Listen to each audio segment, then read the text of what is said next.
Hi, everybody. Today we are celebrating Jerusalem Day, which marks the reunification of the capital of Israel in 1967. But the history of Jerusalem and the connection of the Jewish people to their homelands began thousands of years ago here in the capital of Israel, in Jerusalem, at the city of David, where it all started. So join us today for a very special tour.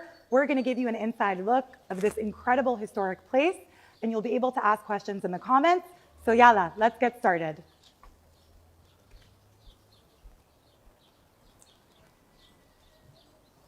Hi.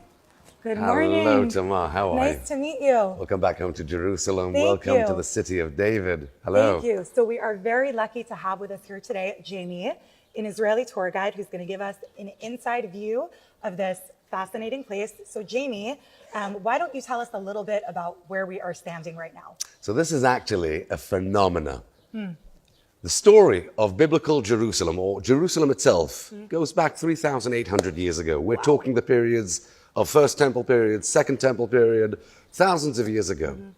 And the phenomena we'll show you today that is off limit, close to the public, still being revealed, still being researched, is the ancient 2,000-year-old pilgrimage road where all Jews used to gather here in Jerusalem during the feasts, Pesach, Sukkot, Shavuot, tabernacles, and ascend up to the temple, the ascent. It all begins in the year 2004. What happens over here? Come with me, Tamar, right to this area, and I'd like you to look at this stone cliff right above our heads. Okay. I'd say 3-4 meters under the peak of this stone cliff, round about the height of this beam we see over here, there was a modern road, an asphalt road that was paved over here, I'd say 70, 80 years ago. Underneath that road in 2004, there was a sewage pipe that burst. Israel Antiquities Authority had to join the team that dug over here to fix it. The tractors arrive to this road. They start peeling off the layers of the asphalt, and scraping noises started to appear. And all of a sudden, these steps, these man-made steps, were found. Is this something that's normal in this area? Well, in Jerusalem and the area of the holy sites, the old city, and biblical Jerusalem, yes, it is. And that's why Israel Antiquities Authority archaeologists had to join the excavation while fixing over here. So they weren't surprised when they started revealing man-made carved stones, but that hit our curiosity. So we ran, we got a permit, we started revealing the 2,000-year-old Shiloach pool, known in English as the Pool of Siloam. Okay. Who is Siloam? So, in English it's Siloam, in Hebrew Shiloach, meaning the water was sent. The water was sent where? Right. Here. Hence, 2,000 years ago, a Judean Roman tyrant by the name of Herods, Horus, building the Temple Mount and renovating the Second Temple, making it the most glorified temple in the East, had to build a ritual bath, I'd say, a facility that all comers to Jerusalem could bathe in that pool, a mikveh. And in order for that to happen, he's got to build something huge. Right. So when we started excavating over here, what do we find? We find 20%, or we reveal 20% of this 2,000-year-old Shiloach pool. Wait, does that ring a bell, Tamar? Of course it does. And I'll tell you from where. From ancient Jewish accounts, like the Mishnah. We learn that in the Chag of Sukkot, the tabernacles, the high priest used to walk down from the temple, quote, to the Shiloach pool, take a golden vessel, collect water, and walk back up to the temple. And that was the biggest parade. And people were in joy, ecstatic from that celebration, Simchat Beit HaShoeva. It began here. The big question is, from the pool, how did they ascend? Where did they ascend from? Here. And that is what we want to show you today. I'll just mark and tell you that this area, this strip you're seeing over here, is less than 20% of the entire Shiloach pool that continues. Pretty massive. It's huge. It's 50 by 50 meters, 2 Olympic-sized pools right under this garden over here. It's still hiding. I'd like to show you the challenges that we go through during the excavations in an urban area where people live. How do you reveal? How do you dig? Right. And what do we find and why? This is the phenomena, the flag project of Israel Antiquities Authority. I am super excited. I'm really excited too. We'll start walking to this area and you will see something incredible. What's incredible? The water. What filled up the pool? So right down over here, have a look. Can you see running water? Oh my God. That is the Gihon spring water that begins roughly 400 meters. It gushes. Gihon in Hebrew, in English, means gusher. So there's only one spring in Jerusalem, natural spring. It's called Gihon. And a tunnel diverting the water to here, known as Hezekiah's tunnel, would have filled this pool. So we diverted the water now to the Kidron Valley behind me, so this area doesn't flood. But in years to come, hopefully, we will divert the water back into the pool and people will be able to experience and see what it would have looked like thousands of years ago. So just to understand, you dig and you dig and you dig and then you hit water? Is that how it kind of came about? So we knew that the water would come out from here somewhere, but we couldn't reveal the continuation of Hezekiah's tunnel or the aqueduct, knowing that we have a road above our heads, knowing that we have people living over here. It's an urban area.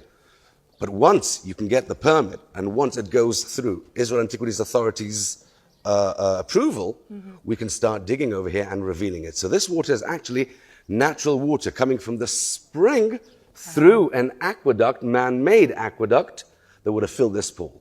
Continuing where we are over here, I'd like to show you something very interesting. Look how long this strip is. We're talking 150 feet, more or less. It's incredible because in meters, it is 50 meters long. And again, underground penetrating radar scans that we took over here show it continues that way to the west, another 50 meters. So imagine a huge facility, a huge pool, everyone bathing over here, gathering over here. How many people would you estimate? So it's not an estimation, it's what the accounts tell us, that hundreds of thousands came here every festival, Pesach, Sukkot, and Shavuot, to begin the ascent, the song of ascent, Shir LaMa'alot. This is where they would have sang it and ascend up to Jerusalem, to the temple. Why is that so important? Because the accounts tell us hundreds of thousands. Two main reasons. One, the phenomena King Herod built, the Temple Mount, and the second temple renovation. The accounts tell us that millions came here every year to see that. And there's a reason. Why? Because back in those days, under the Roman era, we know that other nations had multiple temples. How many temples did the Jews have? Only one. So all the energy, money, and effort went towards this project. And from here, they would have walked up to see that phenomena. What we have over here is actually a drawing showing us what the pool would have looked like. Wow. So this dark blue strip you're seeing over here is what we've revealed up until today. And this is where we stood and we walked this way right over to here. So in the drawing, you can actually see a piazza or a plaza over here, right? When people would have come out the pool and start walking up. How do we know that this was that long as we draw it over here? Tamar, look at this. It's right over there. Oh my God. So all these huge flagstones, 2,000-year-old flagstones we're standing on now, were preserved for thousands of years, and it's been revealed to the public. So I have a question. If you're talking about like millions of people coming here, how did the, I guess, municipalities in those days, or whatever you would call them, safely facilitate their passage to this pool? So that's a challenge, and obviously you would have had guards, and the accounts actually tell us that even though hundreds of thousands came here every celebration, every feast, every chag, every human being would always find a place to stay in. And it was never tight, because we're talking about the center of the Jewish world. We're talking about the capital of the Jewish world. You had many hotels over here, many houses, and people would have opened their houses to the multitudes, feeding them, helping them. Yeah, you might have paid a few shekels here and there, but the accounts tell us that it was very comfortable to the people because there was a lot of hospitality over here. Like an Airbnb, a cheap Airbnb. Well, yes, sort of. You bet. Because the cause was the temple. And if it's holy, you've got to be holy, while welcoming people to Jerusalem and being a part of that project. Incredible. I'd like to tell you one of the most incredible stories that took place over here while excavating. Can you see the grill behind you? Right over Right here. there. That is a drainage system. Why is that amazing? Because while excavating here in 2004, archaeologists Professor Ronnie Reich and Eli Shukrun from Israel Antiquities Authority found this round manhole. Wow. Can you see these holes over here? Yeah. This is what drained rainwater into a drainage system. This is like a sewer. Yes, exactly. It has nothing to do with the aqueduct, with the clean water that would have filled the pool. They realize there's a drainage system round about this area. They find this drainage system. They jump in, and it takes them north. They start crawling on their bellies 600 meters up north, and they exit at the western wall. And while they were crawling on their bellies, they saw from bottom to top in the drainage system a few other manholes that indicated to them that there's a road, a proper promenade, if you'd like, a Champs-Élysées or a Fifth Avenue of Jerusalem connecting the pool to the temple, the ascent. Why is that important? Because that's when we realized, oh my word, we have a road above our heads, above the drainage system. Let's reveal it. Let's find it. But come with me.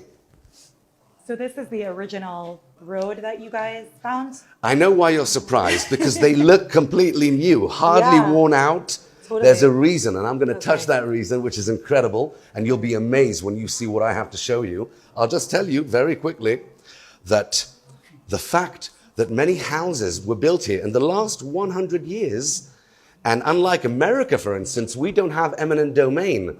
When a governor or a city, a state, can tell the inhabitants, please move out of your house. We have all sorts of national interests over here. We don't have that. So we can't reveal the road, the 2,000-year-old avenue or pilgrimage road, because we have modern houses covering it. So what do? Tamar. Necessity is mother of innovation. Israel, known as a high-tech nation, when we have a challenge, we have to... Be creative. You bet. So the city of David, along with Israel Antiquities Authority, what did they do? They found, or they invented, a new patent. And that patent is how to dig under houses and under the modern road without anything collapsing. Wow. No one wanted to do it. So nobody's being vacated from their homes. Nobody has to leave. No way. And that is something that we, the city of David, won a prize, worldwide prize, first place. This is like the Oscar of the tunneling. And we, the city of David, won that reward roughly 8 months ago in Norway. Wow. Exciting. So Very. what did we do? Come with me. To your right over here, you'll actually see an original 2,000-year-old first shop coming out of the pool. And this is the beginning of the Fifth Avenue. Location, location, location. Location, location, location. Prada, Gucci, Armani if you'd like. But what you're seeing over here, the fruit, the vegetables, the souvenirs, the sacrifices, the money changers, everything is based on what? On the archaeological excavation, the findings, the artifacts. And we're able more or less to understand what people saw, what people bought, what people sold worldwide coming over here. So in this case, what are some of the artifacts you found to point to the fact that it was a store? So many weights, and we know that you had the agronomus. The agronomus was the official from the municipality. His role was to make sure that the weights are right and no monkey business is going on over here. We find a lot of organic material and peels that were preserved. Hence, we can actually know what people sold over here. Grain, fruit, vegetables. Obviously, linen would not have survived this area or 2,000 years. But we do know that people did buy souvenirs coming here worldwide, wanting to bring back to their family, wherever they came from, souvenirs from Jerusalem. Like any other market around the world You today. bet. You had restaurants over here, and we know that because we find, and this is incredible, we find thousands of bones, animal bones. Can you guess what, you know what? Can you guess what animal bones we don't find? Pig. Yes. Okay, So- that I understood. So pork was not eaten in Jerusalem, unkosher, unclean, and that's why we don't find that those kind of bones. But we do find other animals, fish bones, deer, lamb, etc. While we walk on these 2,000-year-old flagstones, Tamar, I want you to note something. Can you see there are flagstones that are missing? Yes. And we have it 1, 2, 3. And as we go up, we can see roughly 4 or 5 different areas where the huge 2,000-year-old flagstones covering the drainage system are actually missing. And while crawling through over here in 2004, all the way up 1,800 feet to the western wall, we found pieces of these flagstones inside, smashed pottery, and actually cooking pots that were in one piece. Wow. Hundreds of coins, a sword, a Roman sword with its leather cover. A full sword? You bet, Wow. you bet. And Professor Ronnie Reich knew immediately what that sword is all about. I'll tell you that a little bit later. But this, unfortunately, hides within it a very dramatic and sad story of the end of Jerusalem in the year 70 CE, 1,952 years ago, the destruction of the Second Temple. And who's counting, Tamar? We're counting. I'll tell you that a little bit later when we talk about the dramatic end of this road, the 2,000-year-old flagstones and promenade. And that'll also help us understand why these stones are in such good shape. So follow me behind the scenes to where it's off limit, and hopefully in a few years from now, it'll be open to the millions, to the multitudes coming to Jerusalem, walking the footsteps of our ancestors. So people haven't been here yet? Not yet. Wow. So don't look at the code, my dear. I'm not looking. It's a state Don't look at the code, secret. guys. Hold on. It's really a state secret. We're going Follow in. me behind the scenes. Thank you.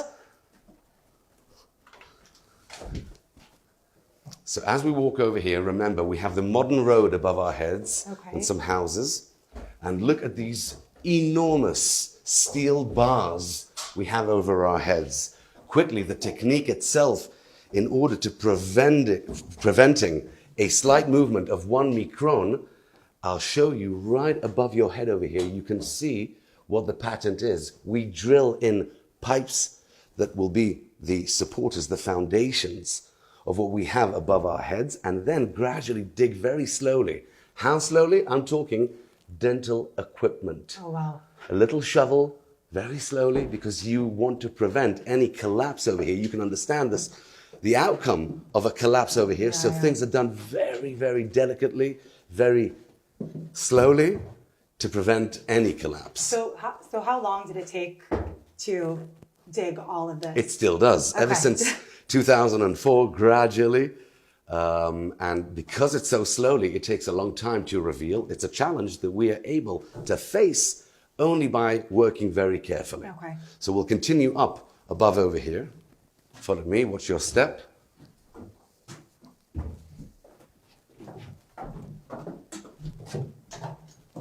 When I told you that this is the flag project of Israel Antiquities Authority, we have to understand that this is a phenomena which is also actually a game changer in Jerusalem. Because up until today, you can see that during all the festivals, all the feasts, the Chagim, Pesach, Sukkot, and Shavuot, hundreds of thousands come here to Jerusalem to commemorate those feasts and to come to Yerushalayim. It's interesting because when we say pilgrimage in English, what does it mean in Hebrew? The original word comes from Hebrew, aliyah laregel, the chag.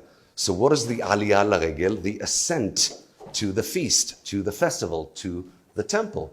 And you can actually see that we are literally walking up. We are ascending topographically. You're walking uphill, and that is the phenomena. But I'd like to also state another amazing idea. What does chag mean? Chag, mechoga, lachug, is to circle. What did people do in the Chag? They walked up, they ascended up to the temple, and they used to circle the temple 7 times. 7 times? Who else circled a city 3,200 years ago 7 times? I think I know the answer. Joshua? Yes. Okay. And that is amazing. That is amazing because Joshua, what did he want to do?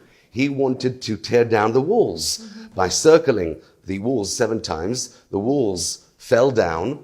That's why in Ashkenazi weddings, you will always see the bride up until today circling the groom seven times. Why is that? Because they want to break the walls, the barriers between them, and become one. Wow.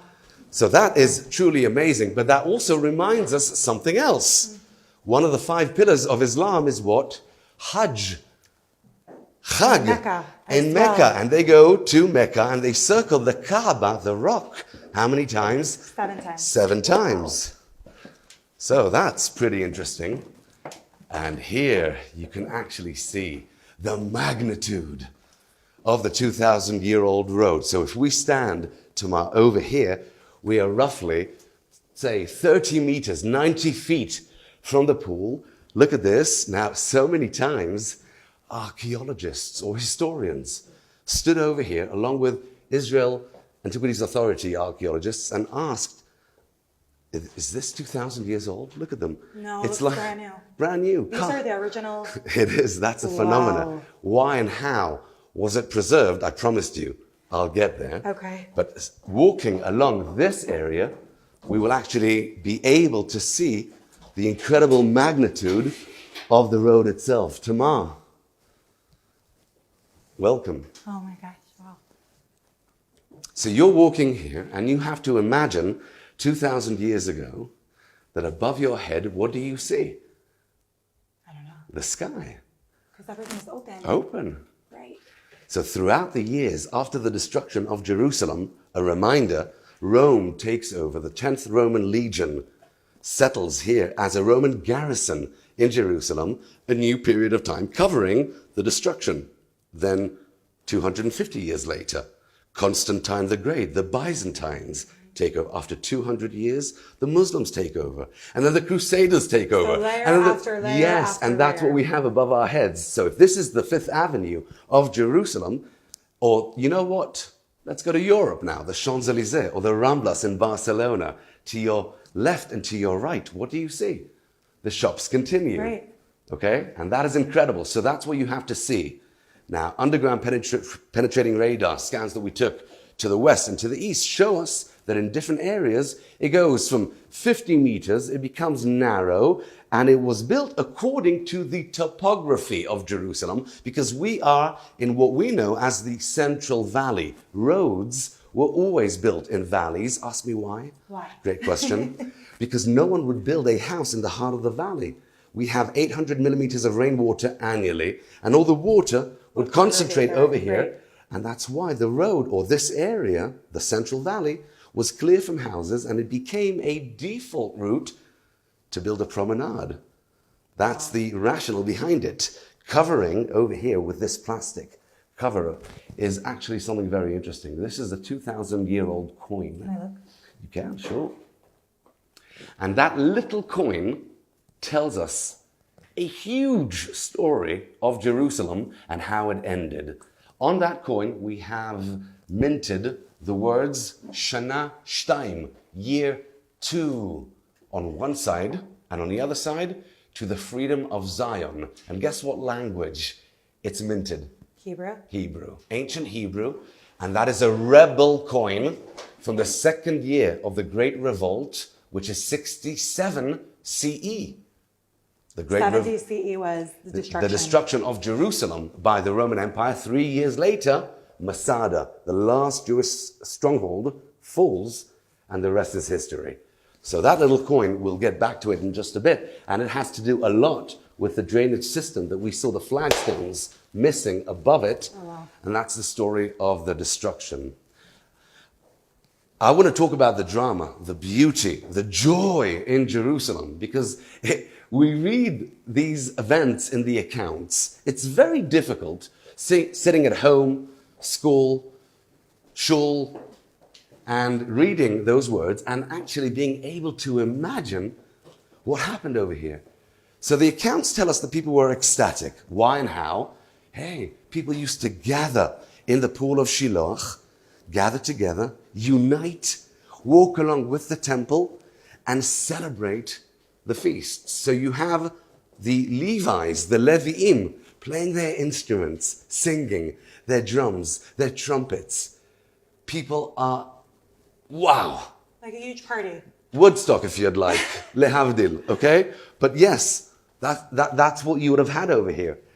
And I can imagine that. I can actually walk on these 2,000-year-old flagstones saying to myself, this is insane. But, unfortunately, every good story also comes to an end. And the end of Jerusalem was a bad end and a very hard end. Very quickly, in a nutshell, what happened over here? So we have one voice, and one voice only, to tell us the story. Josephus? Yes, Tamar. Well done. Okay. My history degree paid off. You bet. Josephus, Flavius Josephus, or in Hebrew, Yosef ben Matityahu, who writes his monumental book, The Jewish Wars Against the Romans. He writes about the events, and he's the only source telling us the what, the when, the who, the how. Incredible. Go back and read it. You'll love it. Very quickly, he tells us that the great revolt that began, the Jewish revolt against the Romans, that began in the year 66 CE, ended in Jerusalem after 4 years, 70. And after 6 months of siege, when people here in Jerusalem were starving to death, surrounded by 3 Roman legions, the 5th, the 10th, the 15th, and 60,000 soldiers, at the peak of their weakness, on the Hebrew day of Yud Zayin B'Tammuz, they tear down the walls. A few weeks later, the 9th day of Av, Tisha B'Av, they burn the temple, and then he writes in his 8th book, or chapter 8, that the last Jewish rebels ran from the upper city, and if you go out from here, you'll see topographically, and archaeology will prove that the city expanded up to the hills of Mount Zion.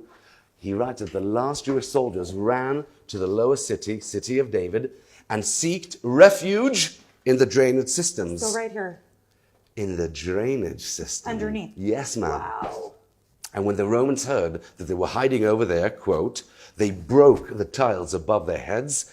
2,000 soldiers' corpses were taken out of these drainage systems. 1,000 suffocated. The other 1,000 found their death in different ways. And then he writes, and I want to summarize what he says, and they did not leave a stone upon a stone, and they burnt the entire lower city until the Shiloach Pool, the Pool of Siloam. Why is that amazing? Because many people throughout history used to think that he had this tendency to exaggerate. So in the city of David, when you find First Temple period areas, which we do, you walk along with a shovel in your left hand, a Bible in your right hand, and it correlates. Incredible. But 500 years later, Second Temple period, which are after the days of the Bible, the Hebrew Bible, you walk with a shovel in your left hand, Josephus in your right hand, and guess what? The thought or the theory that Josephus had this tendency to exaggerate is probably not true. Why? Because we find evidence of what he writes. Look at the shops over here. So this is the eastern edge of the pilgrimage road, and you can see this flagstone over here, which is actually the pavement. The road over here is roughly 25 meters, 70 feet wide. What would you have here 2,000 years ago? The shop. And the shop owner, where would he and his family live? Probably close by. Close by and above. So imagine, just like today, you walk in central arteries worldwide, you can actually see housing above the shops. Right. What do we find over here? The foundations of the second story where the shop owners lived were actually wooden beams. And the furniture was made out of what? Wood. So if burnt. You bet. Okay. Right, you are. Ever since 2013, when we began this project, the Pilgrimage Road, after the pool, these flagstones we see over here, brand new, were revealed because of what? Because the wooden beams burned, everything collapsed in to the shops and outside on the road. And that is what covered all of it. Yes, wow. And that is what preserved it. Why am I telling you this? Come with me. Over here, you can actually see where the diggers, the archaeologists, finished their work yesterday, and they'll continue in about an hour from now, or maybe tomorrow. They might have taken the day off today, Jerusalem Day. Right. This is important because this is how we find the road, the whole project. Can you see these man-made square stone? Look how they're 90 degrees over here. And right where we're standing, you can actually still see the chisel marks, meaning this is man-made. And you see it here, and you see it here, and you see it here, and it's everywhere, mixed with the rubble, with the dirt you see over here. Are these stones that fell? Yes. Oh, So wow. imagine these stones above your heads, the house above the shop, wooden beams are burnt, everything collapses. And that is how we find the entire pilgrimage road every day by day, meter by meter, centimeter by centimeter, holding delicate dental equipment, digging over here. And you know what the phenomena is? He didn't exaggerate, Josephus. We know that because when we sift through the dirt found over here, we find thousands of pieces of pottery that were smashed into small It was pieces. probably like an earthquake. Well, yes, but when earthquake, you know if it's an earthquake only if all the stones are fallen to the same direction, like pillars. We see it in Beit Shean. This was not an But earthquake. it probably felt like an earthquake for the people For there. sure, Yeah. it was a war, and it was a world war because that marked the end. And when we look live in front of your face, very delicately, very slowly, Oh, wow. we find dramatic findings, artifacts. Do you see this? Tamar, this is ash. No. This is 2,000, to be accurate, 1,952-year-old ash. This is carbon dated, coin dated, and that takes us back to the coin, because that coin you saw over there is a rebel coin. It says on it, Shana Shtaim, Shana Bet, year 2 to the rebellion, to the great revolt, and the coins we find buried under the rubble, on the flagstones. It's like time paused, because this is the end. And the drama over here is our story. This ash I just put on my hand over here, taken out from the original rubble, destruction of Jerusalem, 70 CE, almost 2,000 years ago, is a reminder of what happened over here. And why is that so excited? Because 2,000 years ago, from this point over here, where it all ended, we, the Jewish people, were thrown out of Judea. And we were scattered in all corners of the world, Africa, Asia, Europe, later on America. For 2,000 years, we never forgot Jerusalem. Direction of prayer, Jerusalem. We finish the Haggadah on Pesach next year in Jerusalem, L'Shana Haba b'Yerushalayim. We get married, we sanctify our marriage. What do? We break, we smash the glass, commemorating what? This, the destruction of Jerusalem. And what do we say? אם אשכחך ירושלים, תשכח ימיני, תדבק לשוני לחכי. If I forget thy Jerusalem, may I forget my right hand. Tamar, we never forgot Jerusalem. And that's why Jerusalem never forgot us. And this is a silent echo of what happened over here, which is so deeply embedded in our DNA, in our identity. For us, Jerusalem is not a narrative, it's not a story. It is essence of our being, essence of our coming home, and standing here commemorating 55 years, reuniting Jerusalem, the Jerusalem Day, for me, as a human being, as a Jew, as an Israeli, there's nothing more exciting for me to be with you today and to show this to the world. Welcome back to Jerusalem, the city of David, where it all began, unfortunately where it all ended, but Where it continues. yes. Wow. Chag Sameach. Thank you so much, Jamie. That was incredible. And on behalf of all of us, happy Jerusalem Day from the past, present, and future of the Jewish people. Chag Sameach. Chag Sameach.